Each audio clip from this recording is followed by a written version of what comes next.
2369 ఏమో వడ్లకి ఇస్తుంది. మన తెలంగాణలో ఏం పండుతాయి? వడ్లే కదా, బియ్యమే తింటాం కదా, మనం అన్నమే తింటాం కదా.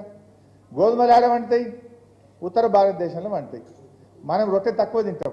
అటు పోతే ఉత్తర భారతదేశం వాళ్ళేమో రొట్టె తింటారు, మనమేమో 2 పూటలు 3 పూటలు ఇంత అన్నం తింటాం. మనం గోధుమలకేమో 2585 రూపాయలు ఇస్తుంది మద్దతు ధర.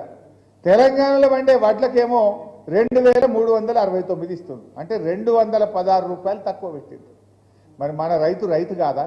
గోధుమలకో నీతి, వడ్లకో నీతి ఉంటుందా?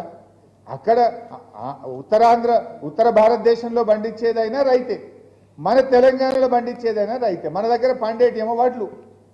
బీజేపీ గవర్నమెంట్ ఎక్కినాడు వడ్లకు 1400 ఉండే, గోధుమలకు 1400 ఉండే. కానీ ఈ 11 ఏళ్లలో ఏం చేసిండ్రు? గోధుమలకేమో పెంచుకున్నారు, వడ్లకు మాత్రం తక్కువ పెంచిండ్రు. 2585 రూపాయలు గోధుమలకు పెట్టిండ్రు క్వింటాల్ గోధుమలకు, క్వింటల్ వడ్లకేమో 2369 పెట్టిండ్రు. మన దగ్గర అసలు పండుతాయా గోధుమలు? మన పండేటే వడ్లే. మరి ఇదెక్కడి నీతి? సబ్కా సాత్ సబ్కా వికాస్ అంటే గోధుమలు పండించేటోడైనా రైతే, వడ్లు పండించేటోడైనా రైతే, ఇద్దరికి సమానం ఇవ్వాలి కదా. మరి ఇలా తెలంగాణ రైతుకు మనం వడ్లు పండించడం శాపమా?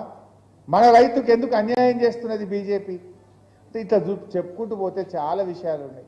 వడ్లల్లో తెలంగాణకు అన్యాయం చేస్తుంది రైతులకు. అట్లే గోదావరి పుష్కరాలంటే అన్యాయం చేస్తారు. పిల్లలు చదువుకునే మెడికల్ కాలేజీలు అంటే ఒక్కటి ఇవ్వకుండా మొండి చేయి చూపించింది.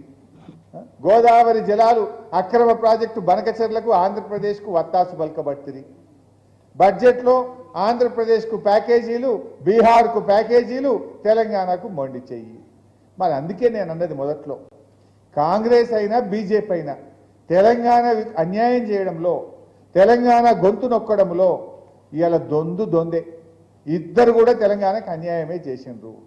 తెలంగాణ ప్రజల కోసం అచ్చంగా తెలంగాణ ఇంటి పార్టీ మన బీఆర్ఎస్ పార్టీ. మన కేసీఆర్ ఉంటేనే మనకు ఇవాళ హైదరాబాద్ విలువ పెరిగింది, హైదరాబాద్ బ్రాండ్ ఇమేజ్ పెరిగింది, మన తెలంగాణ మంచిగా ఉన్నది.